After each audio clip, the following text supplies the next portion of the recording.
A paz do Senhor Jesus, querido aluno da Escola Bíblica Dominical, aqui da classe dos juvenis. Eu sou seu amigo, pastor Janderson Nascimento, estou segundo vice-presidente da Assembleia de Deus aqui em Vitória da Conquista. Uma igreja pastoreada pelo pastor Davi Oliveira Boa Sorte. E hoje, pessoal, para a glória de Deus, chegamos na lição de número 3 do segundo trimestre da CPAD em 2022.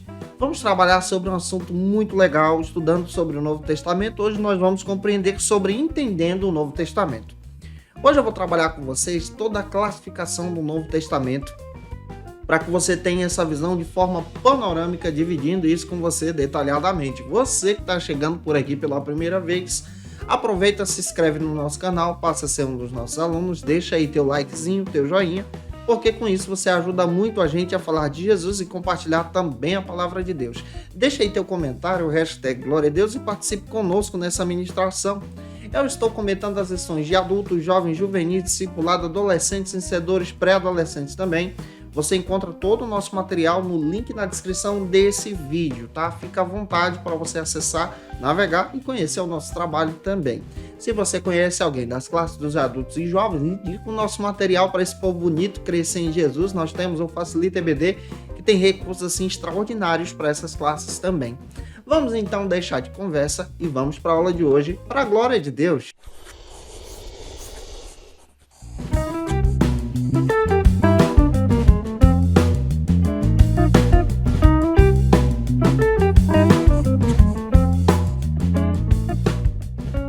Hoje nós chegamos na lição de número 3 aqui da classe dos juvenis, onde nós vamos trabalhar sobre entendendo o Novo Testamento.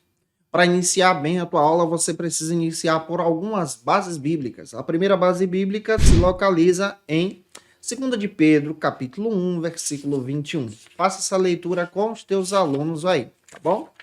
A nossa leitura bíblica em classe de hoje está localizada em 3 endereços. O primeiro endereço está em 2 de Pedro, capítulo 1, versículos 16 a 21. O segundo endereço está localizado, então, em Romanos, capítulo 15, versículos 4 ao 6. E o terceiro está em Apocalipse, capítulo 21, versículos 5 ao 7. Leia esses textos compassadamente com os teus alunos e deixa Deus te usar na escola bíblica dominical da tua igreja. Nós já estudamos de forma introdutória sobre a importância do Novo Testamento. Mas hoje, em sala de aula, precisamos entender exatamente a perspectiva do Novo Testamento. Vou voltar a lembrar a você. O Novo Testamento ele é formado e composto por 27 livros. Esses 27 livros eles foram formados com o decorrer do tempo.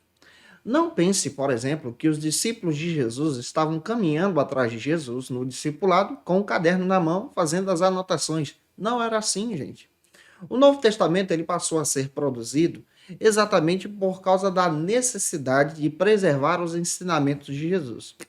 A necessidade também de preservar o testemunho a respeito da morte e ressurreição. A necessidade também de preservar os ensinamentos dos apóstolos e das testemunhas oculares que estavam morrendo. É claro que nós precisamos ter em mente algumas coisas e eu quero destacar isso para você, para a gente começar bem. Lembre-se coerentemente que Cristo foi morto e crucificado no ano 30 da nossa era cristã. Ele morre no ano 30, ele é crucificado no ano 30, ele ressuscita no ano 30. Mas o primeiro texto produzido no Novo Testamento, ele é produzido anos mais tarde. Se você não sabe, o primeiro texto do Novo Testamento a ser produzido foi a Carta aos Gálatas, escrita no ano 47 depois de Cristo. A informação me é dada a partir da leitura de Atos capítulo 15, quando o próprio Lucas registra o concílio de Jerusalém e ele descreve que uma carta foi produzida. Essa carta que foi produzida foi a carta que Paulo escreveu para os irmãos que faziam parte da Galácia do Sul. Gálatas não era apenas uma igreja, mas uma região de algumas igrejas que eram chamadas então de igrejas da Galácia. Que igrejas são essas? Antioquia, Icônio, Listra e Derbe. Esse conjunto de igrejas eram conhecidas como igrejas aos Gálatas, ou seja, os irmãos que faziam parte da Galácia do Sul. Alguns teóricos biblicistas, a exemplo de F.F. Bruce, ele destaca que a primeira carta a ser escrita possivelmente foi a carta de 1 aos Tessalonicenses. Porém, nós acreditamos, com base também em diversos outros autores, que a primeira escrita foi sim aos Gálatas. é muito perto uma da outra. Primeira aos Tessalonicenses e Gálatas possivelmente foram escritas quase no mesmo período, com uma pequena diferença de datação. Mas isso não vem ao caso. Outro detalhe que nós precisamos destacar. Se você observar isso, Cristo ele morre no ano 30 e o primeiro texto produzido no Novo Testamento é produzido 17 anos depois. O primeiro evangelho a ser escrito do Novo Testamento, por exemplo, não foi o evangelho de Mateus, como está na ordem da sua Bíblia. A Bíblia ela não está organizada em ordem cronológica. O Novo Testamento também não. Ele está organizado em ordem didática. Ou seja, gente boa, para você ler e entender. O primeiro texto do Novo Testamento a ser escrito e produzido, como o Evangelho aqui, o primeiro Evangelho, vamos destacar isso, é o Evangelho de Marcos. É por isso que quando você lê Marcos, você descobre que ele é o Evangelho mais curto. Ele tem 16 capítulos. Ele foi escrito por João Marcos, sobrinho, primo de Barnabé, discípulo de Pedro, que anotou as pregações de Pedro. Anos mais tarde, então, surgem os demais evangelhos, como, por exemplo, Mateus, que surge depois, que utiliza praticamente 95% do evangelho de Marcos dentro da sua composição. E é claro que hoje nós vamos detalhar muito isso para você. Vamos detalhar para você toda a divisão do Novo Testamento. Vamos descrever isso hoje em sala de aula e eu espero que o Espírito Santo de Deus coloque isso também no teu coração. Mas a nível de introdução, você precisa ter a noção que a Bíblia organizada no Novo Testamento, com esses 27 livros, eles foram organizados a partir da composição de Atanásio, em 363, 65 da nossa era cristã. Observe, 300 anos depois é organizado então o Novo Testamento. Houve primeiras tentativas de alguns irmãos quererem selecionar os textos para a produção desse conteúdo. O Novo Testamento ele passou a ser necessário pelo fato de surgirem vários falsos escritos com o nome dos apóstolos que estavam desvirtuando a fé. Então, o Novo Testamento ele vem com essa coerência teológica exatamente para ajudar a gente a crescer em Jesus. Diante disso, vamos detalhar isso com você? Eu espero estar te ajudando aqui, tá? Se eu tô, deixa aí teu comentário. O primeiro ponto da nossa aula de hoje trata agora sobre os evangelhos. A palavra evangelho vem trazendo essa ideia de boa nova. Ou seja, os evangelhos têm essa proposta de ser uma boa nova da salvação. O verdadeiro evangelho ele é produzido a partir de algumas composições. Que composições são essas? Para ser considerado um verdadeiro evangelho, ele tinha que ser escrito por uma testemunha ocular, ou seja, os apóstolos de Jesus. Somente os apóstolos tinham essa autoridade. Somente aqueles que caminharam com Cristo ou vivenciaram a presença de Cristo, o discipulado dos discípulos, têm essa autoridade para escrever os evangelhos. Os evangelhos também foram escritos com o objetivo de preservar os ensinamentos de Jesus, a doutrina de Jesus, a visão do reino de Deus. Os evangelhos também foram escritos para orientar agora a igreja de Deus nesse discipulado, continuando na pregação do reino, continuando a compartilhar então a visão. Os evangelhos também foram escritos por causa da perseguição. A perseguição contra a igreja se levantou de tal forma que muitas testemunhas oculares estavam morrendo, sendo perseguidas. E aí houve a necessidade de preservar esses ensinamentos.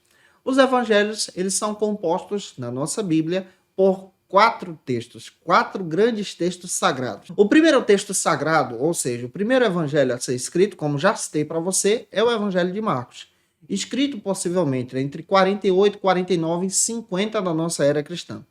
Marcos aqui, ele não é um discípulo direto de Jesus, ele não faz parte do colégio dos 12, mas Marcos é um discípulo de discípulo. Ele é sobrinho de Barnabé, a Bíblia cita em Atos que o nome da sua mãe é Maria, a Bíblia faz questão de dizer que ele é útil para a obra e ele se torna discípulo de Pedro. Pedro, então, pastoreia a igreja em Roma, já está idoso, e Marcos sabia ler e escrever, e passou a anotar as pregações de Pedro. Irineu de Leão confirma isso. Ele destaca que a igreja viu que era bom, Pedro viu que era bom, e houve então a preservação desses fatos. É por isso que o Evangelho de Marcos ele tem uma pegada voltada para os romanos. Ele valoriza, por exemplo, os milagres de Jesus. Ele apresenta Jesus como servo, o servo de Deus. O Evangelho de Marcos também tem outra pegada. Você não vai encontrar em Marcos, por exemplo, nada a respeito de genealogia de Jesus. mas você vai encontrar uma ênfase voltada para os milagres de Jesus, esse Jesus que é ajudador daquele que sofre, porque a igreja que recebe esse evangelho, que no caso aqui é Roma, está passando por um sofrimento causado pela perseguição. E Marcos tem o objetivo de demonstrar que a fé em Jesus é uma fé restauradora. Pega isso aí. O segundo evangelho a ser escrito é o evangelho de Mateus, possivelmente escrito em meados do ano 60. Antes do ano 63, 64. 64 por quê? Porque há um incêndio em Roma e não vemos, então, citações desse incêndio nesse texto. O evangelho de Mateus ele é escrito e direcionado agora para os judeus. Possivelmente Mateus escreve esse evangelho da cidade de Antioquia, uma colônia de judeus que existia na época. Mateus ele escreve esse evangelho com o objetivo então de apresentar o seu testemunho, como testemunho ocular. O que ele faz? Ele pega o texto de Marcos. 95% do evangelho de Marcos está dentro do evangelho de Mateus. Eu não sei se você já percebeu isso. Você faz a leitura de Mateus e Marcos, parece que você está lendo a mesma coisa. É porque o Mateus, ele pega o texto de Marcos e agora ele vai traçando a sua perspectiva. Ele coloca, por exemplo, as parábolas de Jesus, ele coloca o Sermão da Montanha, que nós não achamos lá no Marcos, ele coloca, por exemplo, vários testemunhos a respeito do nascimento, da encarnação de Cristo, ele faz questão de dar uma ênfase sobre os sermões de Jesus, ele descreve esses sermões, por exemplo, no capítulo 5 ao 7, ele descreve esse sermão lá no capítulo 13, lá no capítulo 10, capítulo 18, 23 a 25, ele dá uma ênfase sobre as pregações de Jesus, que o Marcos não dá. E outro detalhe que você descobre também é que o Mateus, pelo fato de ser testemunha ocular, ele acaba traçando para a gente algumas perspectivas diferentes do Marcos. Por exemplo, o Marcos vai dizer para a gente que só tinha um cego em Jericó chamado Bartimeu. O Mateus pega a mesma passagem e faz questão de dizer, olha, não era um cego só, eram dois. Então nós vemos aqui não um erro bíblico, mas nós vemos um Mateus demonstrando o que aconteceu a partir da sua ótica, a partir daquilo que ele presenciou. O Marcos não estava lá. Ele está ouvindo a pregação de Pedro, que está se lembrando de fatos que aconteceram muito tempo atrás. Então, é importante você destacar isso. Agora nós vamos partir para o terceiro evangelho. O terceiro evangelho a ser escrito é o evangelho de Lucas. Pequeno detalhe que eu preciso destacar para você. Lucas não é discípulo direto de Jesus.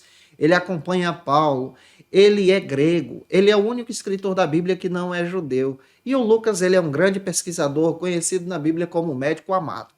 O Lucas tem o objetivo, por exemplo, de arquivar, ou seja, de buscar esses arquivos, de buscar os fatos a respeito de Jesus. O Lucas, quando escreve o evangelho, ele também escreve por meados aí do ano 60. Ele escreve esse evangelho com o objetivo de demonstrar exatamente os fatos de Marcos, os fatos de Mateus e outras fontes para demonstrar o ministério de Jesus. Ele direciona esse evangelho a um excelentíssimo senhor chamado Teófilo. Nós não temos informações sobre eles. O que a Bíblia diz sobre eles está em Lucas capítulo 1, versículo 1 ao 3 e Atos capítulo 1, versículo 1 ao 4. A pegada do Lucas também é muito legal. O Lucas procura demonstrar um Jesus agora diferente do Marcos e do Mateus. O Marcos apresenta um Jesus que é servo. O Mateus demonstra um Jesus que é cumprimento das profecias e é o rei de Israel. Você percebe agora o Lucas apresentando o Jesus como o filho do homem, como aquele Messias prometido, ou seja, o Jesus humano. E ele demonstra que a ação dos milagres de Jesus são realizadas pelo poder do Espírito Santo, pela ação do Espírito Santo. O Lucas tem essa perspectiva espetacular. Ele dá uma ênfase, por exemplo, para o ministério das mulheres. Ele dá uma ênfase, ele volta o olhar de Jesus, descrevendo o olhar de Jesus voltado para os pobres, para os necessitados, demonstrando agora que a salvação é para todos, não somente para um povo seleto. Essa é a perspectiva do Lucas. O João escreve o seu evangelho possivelmente anos mais tarde, perto do ano 90 aí. Você vai perceber que o João, quando escreve o evangelho, ele escreve para combater uma heresia que estava chegando perto da igreja, conhecida como gnosticismo, que negava a divindade de Jesus, que negava a salvação em Jesus, que a salvação deveria ser estabelecida pela sabedoria. João faz questão de escrever que a salvação é estabelecida pela fé. Ele defende a divindade do Cristo. E João traz uma perspectiva totalmente diferente dos outros evangelistas. O João ele demonstra o nosso Senhor e Salvador Jesus como o Deus. Ele defende a divindade de Jesus. A divindade de Jesus está presente. João apresenta uma sequência de 7 milagres que você não acha nos outros evangelhos, porque ele é testemunha ocular. João apresenta certos sermões e pregações de Jesus que você não encontra nos outros evangelhos. O conteúdo de João é um conteúdo particular, demonstrando exatamente essa visão que ele tinha sobre Jesus. Esses são os 4 evangelhos. Nós temos então Mateus, Marcos, Lucas e João. Na ordem cronológica, nós teríamos então Marcos, Mateus, Lucas e João. Eu espero estar ajudando você até aqui. Agora nós vamos caminhar para o segundo ponto da aula de hoje, que trata sobre o seguinte assunto: o livro histórico do Novo Testamento. O único livro histórico que nós temos no Novo Testamento se chama Atos dos Apóstolos. Atos dos Apóstolos, ele é a porta que se abre no Novo Testamento para as missões. Procura demonstrar exatamente a história da igreja. Esse texto foi escrito por Lucas, capítulo 1 de Atos, versículos 1, 2, 3 e 4, direcionado também ao excelentíssimo senhor Teófilo. Atos tem uma perspectiva fundamental em demonstrar a ação de Jesus no meio da sua igreja por intermédio do Espírito. Quando nós olhamos para Atos, nós descobrimos exatamente como o evangelho se deu, como esse evangelho do reino se deu e foi propagado pelos discípulos de Jesus. Esse evangelho do reino alcançou as pessoas.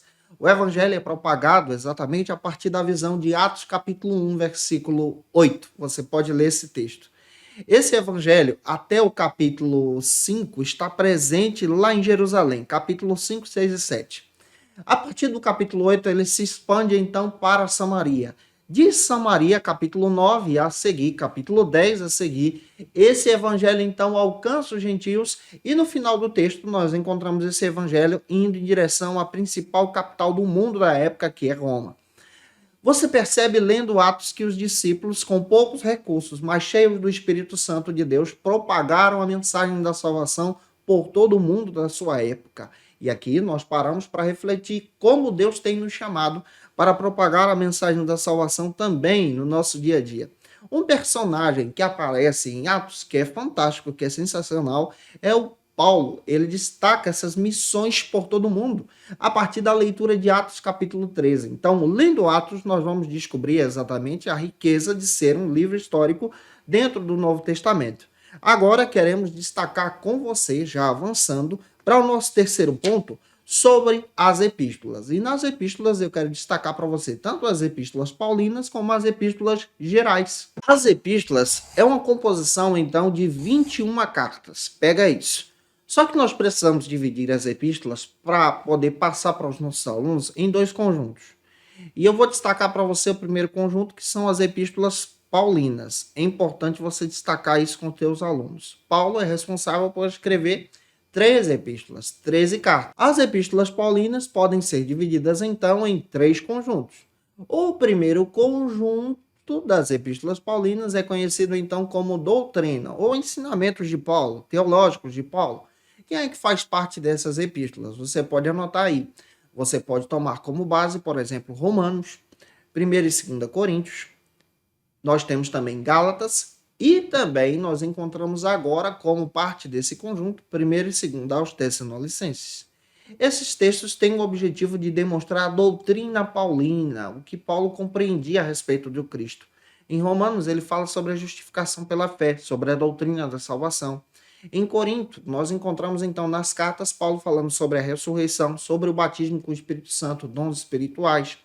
Nós encontramos Paulo falando a respeito da vinda gloriosa do Senhor, descrita tanto nas 2 cartas, de 1ª e 2ª aos Tessalonicenses, e em Gálatas ele fala agora sobre a fé em Jesus somente. Então, é uma doutrina aqui, é um ensino que encontramos.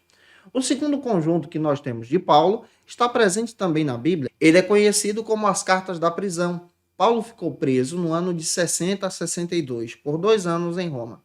Sendo preso em Roma, ele está preso e passa a pastorear a igreja de forma domiciliar. Ele está preso em uma prisão domiciliar e ele passa a pastorear a igreja por cartas. Ele escreve 4 textos. Que textos são esses? Efésios, Filipenses, Filemão e Colossenses. Esse material está na Bíblia e demonstra então esse desejo do apóstolo Paulo de cuidar da igreja de Deus, mesmo sendo impedido de realizar as suas viagens missionárias. Esse é o segundo conjunto paulino. O terceiro e último conjunto de Paulo, formando aí as 13 cartas, é conhecido como epístolas pastorais. Que cartas são essas? Nós encontramos 1 Timóteo, 2 Timóteo e Tito.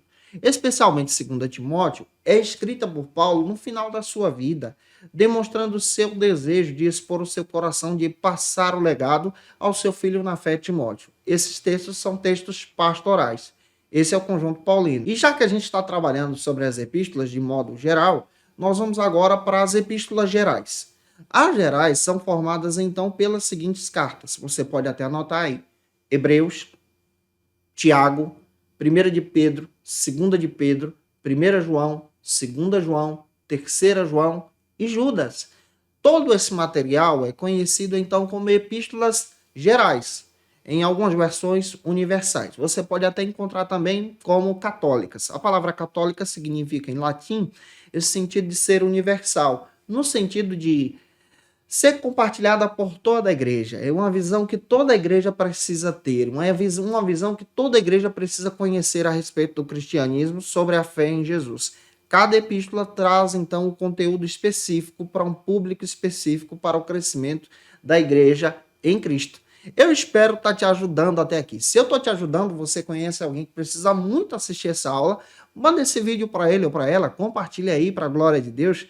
E vamos avançar então para o nosso quarto ponto, onde nós vamos estudar agora sobre o livro profético. O livro de Apocalipse, ele é conhecido na Bíblia como o livro da revelação. Ele é conhecido como o livro profético. O livro traça para a gente a seguinte divisão. Você encontra em Apocalipse uma mensagem voltada para as igrejas, uma mensagem de esperança. Quando o texto é escrito, ele é escrito em uma forte perseguição à igreja de Deus. O único apóstolo que está vivo quando esse texto é escrito é o apóstolo João, e ele registra esse texto. Isso está presente em todo o capítulo 1 desse livro. O livro faz questão de escrever que é a revelação de Jesus Cristo dada ao seu servo João para compartilhar com a igreja de Deus. Essas igrejas que passam agora a compartilhar essa fé em Jesus. O livro demonstra para a gente 4 visões que João tem. A primeira visão, João identifica Jesus no meio da sua igreja. Capítulo 1, 2, 3. A partir do capítulo 4 até o 16, nós encontramos João tendo a segunda visão. Jesus vencendo o mundo, vencendo o anticristo, vencendo o diabo e a besta. A terceira visão que João tem, a partir dessa perspectiva aqui, é Jesus e a vitória, quando Satanás é derrotado e quando é implantado então o reino de Deus. Capítulo 17 até o capítulo 19 do texto de Apocalipse. E nós encontramos também a última visão que João tem, que está a partir do capítulo 20 até o 22, quando João então descreve exatamente Jesus e a eternidade.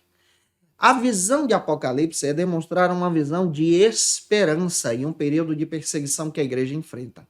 Então, quando nós estudamos todo o Novo Testamento, nós encontramos toda essa divisão que eu tracei para você de forma panorâmica, tá? Rapidinho, para que você possa compreender em Jesus e você seja edificado em Cristo. O Apocalipse demonstra então essa esperança de vivermos no novo céu, na nova terra, na cidade santa, na nova Jerusalém. Dica básica, você pode finalizar a aula lendo então Apocalipse capítulo 22. Deixa Deus te usar. Se eu te ajudei hoje em sala de aula, se essa aula foi edificante para você, deixa aí teu comentário, tira uma foto, marca a gente no Instagram, segue a gente lá também. Eu vou ficar feliz se você fizer isso seguindo a gente. É claro também que Deus te abençoe em Cristo. Se tu conhece alguém que precisa muito assistir essa aula, manda esse vídeo para ele ou para ela em Jesus. E se você está afastado de Cristo, quer voltar para o Senhor, render o teu coração a Jesus, escreve aí no comentário, quero voltar para Jesus, nós vamos orar por você. Se você quer também utilizar o teu celular com leitor de QR Code, você pode escanear esse leitor que está aí na tela, no visor, e também receber uma oração, participando então da nossa grade de discipulado em Cristo Jesus. É claro também que eu espero que Deus em Cristo edifique você crescendo em Cristo diante da presença do Senhor. 2 textos. Como dica de leitura, eu quero trazer para vocês 2 textos que vão te ajudar nesse trimestre. O primeiro, estou indicando para você a introdução ao Novo Testamento da editora Vida Nova. Esse material é sensacional e pode te ajudar. E o segundo texto é esse texto aqui, ó, Foco e Desenvolvimento no Novo Testamento. Essa é a segunda edição do Carlos Cardoso Oswaldo Pinto. Esse material é sensacional, da editora Agnus. Gente, que Deus abençoe você. Um beijo no teu coração. Até a próxima aula, se Deus quiser. E a nossa próxima aula será a 4ª lição, onde nós vamos entender sobre a cronologia do Novo Testamento. Na próxima aula eu vou tratar com você sobre toda a cronologia, dividindo livro por livro com você. Conheça o Facilita EBD. Acesse já facilitaebd.com.br. Uma plataforma exclusiva para você que deseja aprimorar e dinamizar as suas aulas da Escola Dominical. No Facilita EBD você encontra subsídios bíblicos e teológicos para dinamizar as suas ministrações na Escola Dominical, cursos bíblicos para aprimorar e te ajudar na sua leitura completa da Bíblia, treinamento dinâmico para professores e líderes da Escola Dominical. Tá esperando o quê para ser um dos nossos alunos? Vem pro Facilita EBD e torne-se um dos nossos assinantes. Acesse já facilitaebd.com.br.